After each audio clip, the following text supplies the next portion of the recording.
Right breaking news చూస్తున్నాం. Iran Israel మధ్య యుద్ధం ముగిసిందా?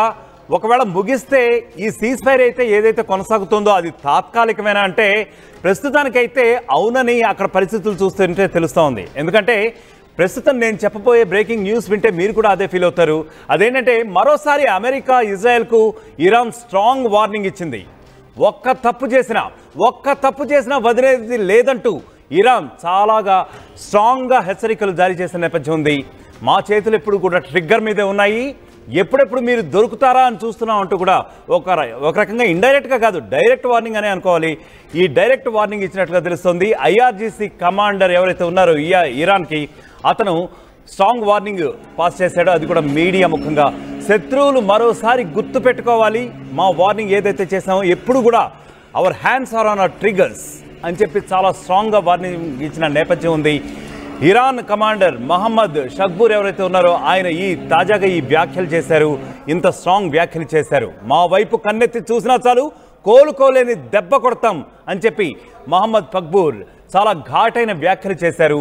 మేము ఖతార్లో చేసిన దాడి ఏదైతే ఉందో అది అమెరికా ముఖానికి తగిలింది అని చెప్పి ఖమేనీ కూడా ఈ దాడుల నేపథ్యంలో ఎప్పుడైతే ఖతార్లో దాడి చేశారో అప్పుడు చాలా స్ట్రాంగ్ వార్నింగ్ ఇచ్చారు ఖమేనీ కూడా. ప్రస్తుతానికి దీని గురించి అయితే నా దగ్గర కొంత సమాచారం ఉంది, అది మీకు వినిపించే ప్రయత్నం అయితే చేస్తాను. Iran's supreme leader Ayatollah Ali Khamenei said the Iranian attack on US Al Adid air base in Qatar was a heavy slap to the US space. Correct. ఏదైతే ఖతార్లో అల్ యుదీద్ ఎయిర్ బేస్ ఏదైతే ఉందో దానిపైన ఇరాన్ వాళ్ళు ఎప్పుడైతే దాడి చేశారో అది అమెరికా ముఖానికి డైరెక్ట్గా తగిలింది. అమెరికా చంప చెళ్ళు మనిపించాం అనే ఉద్దేశంతోనే ఆయన ఈ వ్యాఖ్యలు చేసినట్టుగా మనకి ఇన్ఫర్మేషన్ ఉంది. Should any aggression occur the enemy will definitely pay a heavy price. Yes, ఒకవేళ ఇదే నేపథ్యంలో ఖతార్లో అల్ ఉదీద్ ఏదైతే ఎయిర్ బేస్ ఉందో దానిపై ఇరాన్ దాడి చేసినటువంటి ఈ నేపథ్యంలో ఒకవేళ అమెరికా ఏమన్నా రెచ్చగొట్టే పరిస్థితులు ఏమన్నా చేసినా, రెచ్చగొట్టే వ్యాఖ్యలు చేసినా, రెచ్చగొట్టే పరిస్థితులు ఏదైనా ఒకవేళ ఇజ్రాయెల్ ద్వారా కల్పించినా, లేదు వాళ్ళు డైరెక్ట్గా చేసినా, లేదు ఇంటర్నేషనల్ ప్లాట్ఫామ్పై వాళ్ళు ఏదన్నా రెచ్చగొట్టే వ్యాఖ్యలు ఇరాన్ గురించి చేసినా సరే we're ready with our triggers. Yes, మేము ఖచ్చితంగా అమెరికాకి తగిన సమాధానం చెప్పడానికి రెడీగా ఉన్నాం అని చెప్పి అల్ ఖమేనీ కూడా చాలా గట్టిగా వ్యాఖ్యానించారు. మా జోలికి వస్తే భవిష్యత్తులో మళ్ళీ ఇలాంటి దాడులు జరుగుతూనే ఉంటాయని చెప్పి ఖమేనీ ఘాటుగానే వ్యాఖ్యానించారు. అంటే ఇక్కడ బేసిక్గా మనం చూస్తున్నట్టయితే ఖమేనీ కానీ ఇరాన్ కానీ ఈ ఇజ్రాయిల్ ఈ సీజ్ ఫైర్ ఏదైతే గత కొన్ని రోజులుగా కొనసాగుతూ ఉందో అక్కడ ఈ సీజ్ ఫైర్ అయితే జరిగినప్పటికీ ప్రస్తుతం వాళ్ళేదో చూసి చూడనట్లు ఈ యుద్ధాన్ని వదిలేసాం అనే ఒక రకంగా సంకేతాలు ఇచ్చారు.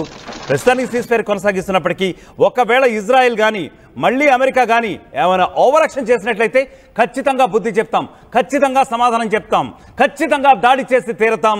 ఎందుకంటే దానికి ఇప్పుడు ఖతార్లో మేము ఏదైతే దాడి చేశామో అదే సరైన సమాధానం, చెంపపెట్టు లాంటిది అమెరికాకి అని చెప్పే సందర్భం ఉంది. మమ్మల్ని టచ్ చేస్తే భారీ మూల్యం చెల్లించుకుంటారు. ఎందుకంటే నేను ఇప్పుడే చదివి వినిపించాను. If at all you happen to touch us, you will have to pay a heavy price to that. Yes, మమ్మల్ని టచ్ చేస్తే చాలు భారీ మూల్యం చెల్లించుకుంటారు అని చెప్పి ఖమేనీ చాలా ఘాటుగా వ్యాఖ్యానించారు ఇంటర్నేషనల్ పత్రికా ముఖంగా. ఈ యుద్ధంతో అమెరికా సాధించింది అసలు ఏమీ లేదని చెప్పి ఖమేనీ చెప్పుకున్నారు. కానీ ఒకవేళ ఈ సిచ్యువేషన్ మొత్తం కూడా మనం చూసినట్లయితే ఒకవైపు అమెరికా ఏమో పెద్ద శాంతి దూతలాగా వ్యవహరిస్తోంది. ఇది మనం గత కొద్ది రోజులుగా చూస్తూనే ఉన్నాం. పెద్ద శాంతి దూతలాగా ఓళ్ళంతటికి కూడా ఒక పెద్దనలాగా వ్యవహరిస్తూ వస్తూ ఉంది. ఏదో పెద్ద ఇద్దరి మధ్య గొడవలు వస్తే ఒక ఇంట్లో వాళ్ళిద్దరి మధ్య ఏదో సమతౌల్యత పాటించమని, ఏదో సమగ్రత పాటించమని, ఏదో నేను పెద్దన్నగా నేను వీళ్ళందరినీ కూడా యుద్ధం ఆపించాను, ప్రపంచ శాంతి నెలకొల్పడానికి నేను శాంతి కాముకుల్లా ప్రయత్నిస్తున్నాను అని చెప్పి సోకాల్డ్ ట్రంప్ గత కొద్ది కాలంగా కూడా వ్యాఖ్యానిస్తూ వస్తున్నాడు. ఇన్ఫ్యాక్ట్ ఇండియా పాకిస్తాన్ ఈ యుద్ధం జరిగిన నేపథ్యంలో కూడా ఆ సీజ్ ఫైర్ చేసింది నేనే, వీరిద్దరి మధ్య యుద్ధం ఆపింది నేనే అని చెప్పి గొప్పగా చెప్తూ వచ్చాడు ట్రంప్. అఫ్ కోర్స్ మన ఇండియన్స్ ఏనాటికి కూడా పట్టించుకున్నప్పటికీ ఎవరు రమ్మన్నారు, ఎవరు ఇంటర్ఫియర్ అమ్మన్నారు? First of all Indo Pak war మధ్య ఆయన ఎవరు ఇంటర్ఫియర్ అమ్మన్నాడు? అయినప్పటికీ కూడా వేలు పెట్టాడు, పెద్దన్న పాత్ర వహించానని చెప్పాడు, సీజ్ ఫైర్ చేశారని చెప్పాడు. సరే, ఇండియా పాక్ ఈ విషయం పక్కన పెడితే ఇప్పుడు ఇరాన్ ఇజ్రాయెల్ మధ్య కూడా తలదూర్చినటువంటి ఈ ట్రంప్, ఈ అమెరికా పెద్దన్న పాత్ర ఏదో నేను వహించాను, అందుకే సీజ్ ఫైర్ చేశాను అని చెప్పి గతంలో కూడా వ్యాఖ్యానించారు. సరే, ఇక ఇదే నేపథ్యంలో ఈ యుద్ధంతో అమెరికా సాధించింది ఏమీ లేదని చెప్పి ఒకవైపు ఖమేనీ కూడా, అంటే ఈ యుద్ధాన్ని విరమించుకోవటం వల్ల ఏదో అమెరికా పెద్ద పాత్ర ఏమీ లేదు, మేము స్వచ్ఛందంగా ముందుకొచ్చి ఈ యొక్క యుద్ధాన్ని విరమించుకున్నాం, ఎందుకులే అని చెప్పి చూసి చూడనట్టు వదిలేసాం అనే ఒక ధోరణితో కూడా ప్రస్తుతం ఇరాన్ ఉందని చెప్పి ఖచ్చితంగా ఎప్పుడైతే ఈ ఖమేనీ వ్యాఖ్యలు చేశాడో వాళ్ళు చేసినటువంటి ఈ వ్యాఖ్యల్ని బట్టి అయితే మనకు తెలుస్తోంది. ఒకసారి దానికి సంబంధించిన విజువల్స్ కూడా ఇక్కడ చూస్తున్నాం ఆర్టీవీ స్క్రీన్పై.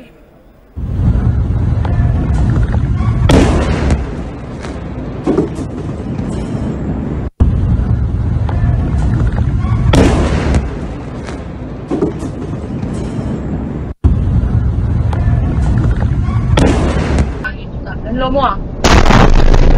בית חנן, בית טוב, עד לא נראה לי אצלך. יואו, איזה פחד. రైట్, ఇక ఇదే సిచ్యువేషన్ గురించి మా ప్రతినిధి మనోజ్ మరింత సమాచారం అందిస్తారు. మనోజ్, ముఖ్యంగా చెప్పండి, ఒక పక్కనేమో అమెరికా పెద్దన్న పాత్ర పోషించాను, సీజ్ ఫైర్ నేనే చేశాను, అది చేశాను, ఇది చేశాను అని చెప్పుకుంటోంది.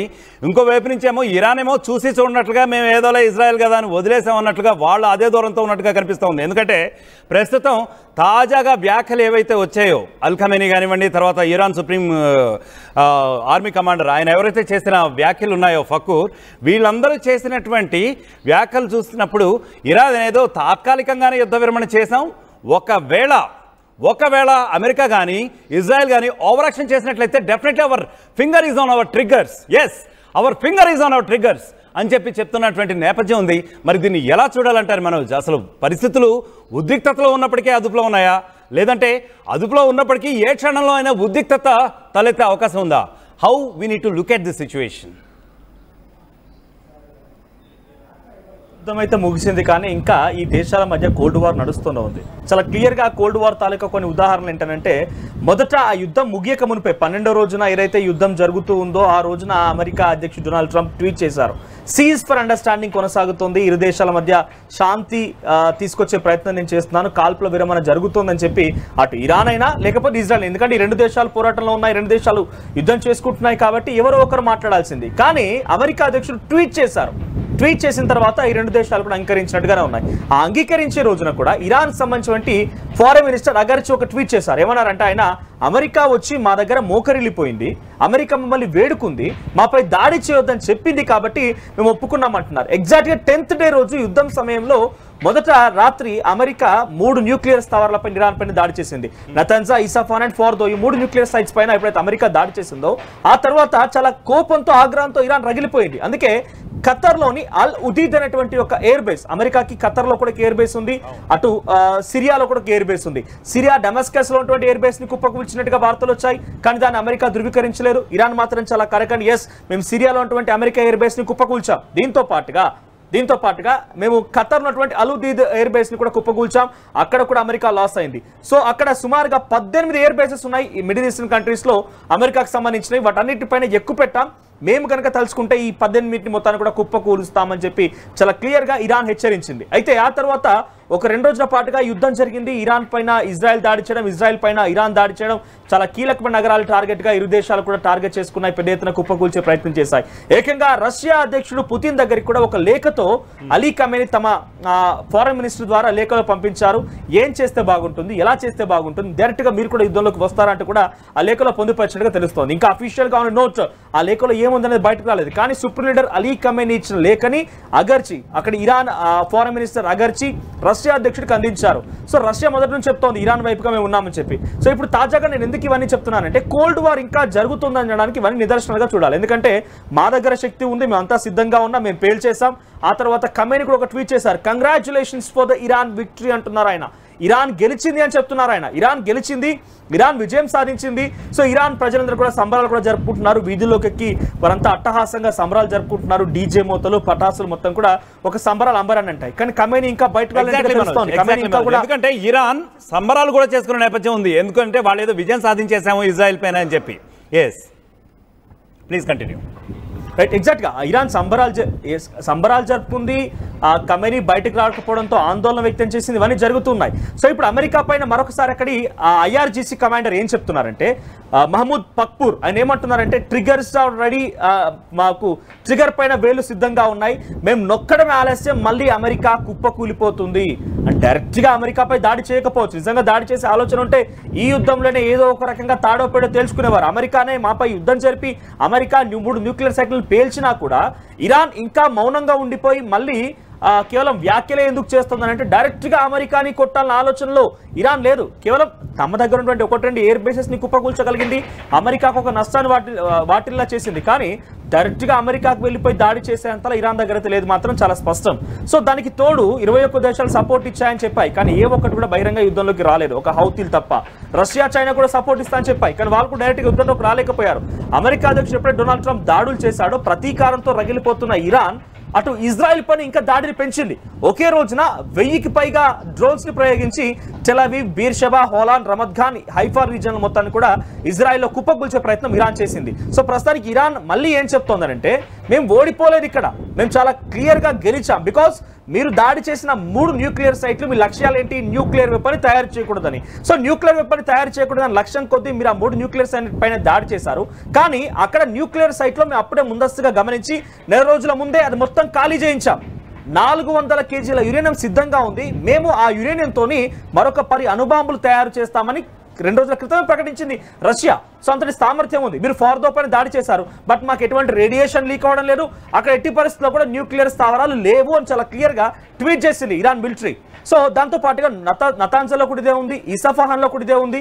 మీరు టార్గెట్ అయితే చేయగలిగారు, అక్కడ దాడి చేయగలిగారు, కానీ మీరు మాత్రమే లక్ష్యాన్ని చేరుకోలేదు. బికాజ్ మీరు మమ్మల్ని న్యూక్లియర్ని తయారు చేయకుండా అడ్డుకోలేరు. కాబట్టి ఇప్పుడు ఏం చెప్తున్నారు, అమెరికా తన లక్ష్యాన్ని ఛేదించలేకపోయింది కాబట్టి, అమెరికా సక్సెస్ సాధించలేదు కాబట్టి మేమే విజయం సాధించాం ఇరాన్ చెప్తూనే మళ్ళీ ఆ బాంబులను తయారు చేస్తాం, ఎటువంటి విధంగా అయినా మీరు మళ్ళీ మా పైన దాడి చేయాల్సి వస్తే, ఏ రకంగా డైరెక్ట్గా ఇరాన్ పై దాడి చేయాల్సిన అవసరం లేదు. సో గతంలో అసలు ఇజ్రాయెల్ ఇరాన్కి యుద్ధం ఎందుకు స్టార్ట్ అయింది అందరికీ తెలిసిందే. సో అక్కడ ఏంటి, హమాస్, హెజ్బుల్లా సంస్థలకి ఇరాన్ మద్దతుగా నిలబడింది, పలిస్తాన్లకి మద్దతుగా నిలబడింది. సో ఎప్పుడైతే ఇజ్రాయెల్ తమ దగ్గర ఉన్నటువంటి ఆధిపత్యాన్ని చలానో లేకపోతే తమపై ఇబ్బంది గురి చేసేటువంటి ఈ హమాస్, హెజ్బుల్లా సంస్థల్ని, పలిస్తానీ వ్యతిరేకుల్ని, లెబనాన్, సిరియాలో ఉన్నటువంటి ఇంకొంతమంది వ్యతిరేకుల్ని, అటు ఇరాన్ ఉన్నటువంటి షియా మిలిటెంట్స్ ఎవరైతే తమను ఇబ్బందులకు గురి చేయాలనుకుంటున్నారో వారందరికీ ఇబ్బందులకు గురి చేయడం కోసం అన్ని రకాలుగా యుద్ధ సామాగ్రిని, ఆర్థికంగా వనరుల్ని వారికి అన్నిటికీ కూడా సమకూరుస్తుంది ఇరానే. కాబట్టి సో ఇరాన్ ఇక్కడ మా దృష్టిలో ఒక నిందితుడు, బికాజ్ వాళ్ళందరికీ సమకూర్చి మాపై యుద్ధానికి పంపిస్తుంది అనేటువంటి భావనలో ఇజ్రాయెల్ ఉంది. కాబట్టి యుద్ధం మొదలైంది అసలు యాక్చువల్గా. సో ఇప్పుడు ఏమంటోంది, ఇరాన్ డైరెక్ట్ గా ఇజ్రాయెల్ పైన దాడి చేయాల్సిన అవసరం లేదు, ఏదో ఒక మూలన మళ్ళా హమాస్ని, హెజ్బుల్లాలని, షియా మిలిటెంట్స్ని, తర్వాత హౌతీస్ని కొంత వాళ్ళకి సహకరించి మీరు వెళ్ళండి అనే రకంగా కూడా వారు సహకరించారు. ఎందుకంటే బికాజ్ వాళ్ళది ఒక ఐడియాలజికల్ యుద్ధం, ఇజ్రాయెల్ పలిస్తాన్ మధ్య ఒక ఐడియాలజికల్ యుద్ధం, గాజాది ఒక ఐడియాలజికల్ యుద్ధం. సో ఈ ప్రాంతాల్లో వాళ్ళు ఒక ఐడియాలజికల్గా యుద్ధం చేస్తున్నారు. కాబట్టి ఇరాన్ కనుక మళ్ళీ సహకరించి ఏదో ఒక రకంగా వారిపై దాడి చేయాలన్న ఆలోచన కానీ లేకపోతే ఒక చిన్న కవ్వింపు చర్యకు పాల్పడ్డా కూడా ఇది ఒక రకంగా ఇరాన్ యుద్ధం చేసినట్టుగానే భావించాలి. సో ప్రస్తుతానికైతే ఈ విజయం మాది అని చెప్పి చాలా క్లియర్గా చెప్తూనే మళ్ళీ యుద్ధానికి మేము సిద్ధమవుతున్నట్టుగా cold war, it's war of words, కేవలం మాటల మధ్య యుద్ధం జరుగుతోంది. మా దగ్గర ట్రిగర్ మీద ఆల్రెడీ వేలు పెట్టి ఉంచాం, మళ్ళీ ట్రిగర్ నొక్కితే ఇజ్రాయెల్ లేదా అమెరికా మాత్రం చుక్కలు చూపించడం ఖాయమన్నట్టుగానే అక్కడి IRGC కమాండర్ మహమూద్ పక్పూర్ చెప్తున్నారు. మరి ఈ వ్యాఖ్యలను ఇప్పుడు అటు ఇజ్రాయెల్ లా కన్సిడర్ చేస్తుంది, అటు అమెరికా ఎలా కన్సిడర్ చేస్తుందో చూడాలి. Right, thank you Manoj. మొత్తం మీద అయితే ఇరాన్ ఎంత మాత్రం కూడా ఈ సీజ్ ఫైర్ కొనసాగుతున్నప్పటికీ కూడా ప్రస్తుతానికి అది తాత్కాలికంగానే భావిస్తోందా? ఒకవేళ ఈ సీజ్ ఫైర్ ఏదైతే ఉందో ఇది కొంతకాలం వరకే కొనసాగొచ్చు. ఒకవేళ అమెరికా కానీ ఇజ్రాయెల్ కానీ ఏదైనా కవ్వింపు చేష్టలకు కానీ లేదా యుద్ధ పరిస్థితులు నెలకొల్పే పరిస్థితులు తెచ్చినప్పటికీ కూడా ఇరాన్ ఎట్టి పరిస్థితుల్లో ఉపేక్షించబోదు అని చెప్పకనే చెప్తున్న పరిస్థితులు అయితే మనం చూస్తున్నాం ప్రస్తుతానికి విజువల్స్ అయితే. అట్ ద సేమ్ టైం ఒక్క తప్పు చేసినా అటు ఇజ్రాయెల్ కానీ ఇటు అమెరికాను కానీ వదిలేది లేదంటూ కూడా అటు అల్ ఖమేనీ అలాగే ఇటు IRGC కమాండర్, ఇరాన్కు చెందిన IRGC కమాండర్ ఫకూర్ కూడా హెచ్చరించిన నేపథ్యం అయితే మనం చూస్తున్నాం. మరి చూడాలి వీరిద్దరి మధ్య ఇంకా ఖమేనీ చేసినటువంటి కామెంట్స్ ఏవైతే ఉన్నాయో, at the same time IRGC commander ఫకూర్ చేసిన కామెంట్స్ ఏవైతే ఉన్నాయో, ఈ కామెంట్స్కి మరి ఏమన్నా ప్రతి కామెంట్స్ అటు అమెరికా నుంచి కానీ ఇటు ఇజ్రాయెల్ నుంచి వస్తాయా అని చెప్పి మాత్రం మనం ఇంకా వేచి చూడాల్సిందే.